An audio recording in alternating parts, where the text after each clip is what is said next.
And after Jesus made that statement, after he said to them, don't leave Jerusalem, you will eventually, within a few days, you'll be baptized in the Holy Spirit. The apostles did what we often do, and that is they tried to fit what Jesus said into what they wanted, rather than yielding what they wanted to what Jesus had said.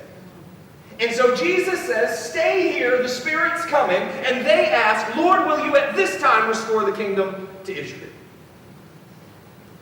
We often think we're getting ahead, and most of the time we're falling behind.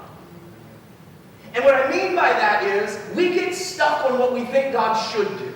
And we get stuck on what we're convinced God's going to do. And then it becomes what we think God has to do. And so when the Spirit actually starts speaking to our hearts, when the Word actually starts to be illuminated to us, we have this tendency, rather than running ahead with the Word, we fall back to our expectation.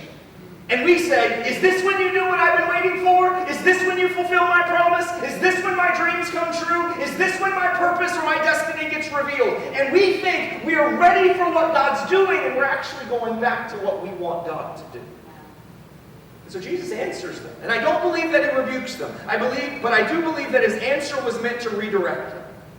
And he says, it is not for you to know times or seasons which the Father has put in his own authority. So let me start by asking this tonight. What if trust is not just believing that God will do it, but it's when we stop trying to figure out when and how it will be done? What if trust is when we give up planning? When we give up trying to see it through dark. We see through the glass darkly, but that doesn't keep us from pressing our face up against the glass to try to see a little more clearly. What if trust is not when we can say, he's going to do it? What if it's when we just say, I'm going to give up trying to figure out what you do and start trusting who I know you to be?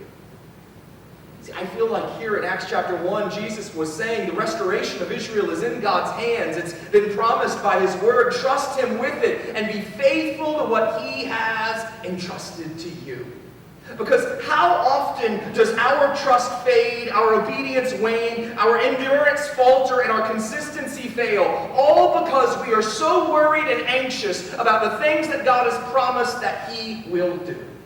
How often do we stop being obedient because God hasn't finished doing what we wanted him to do? How often do we lie down instead of walking because God, he hasn't answered yet, it hasn't happened yet, and so we get so caught up in what belongs to God that we stop doing what belongs to us.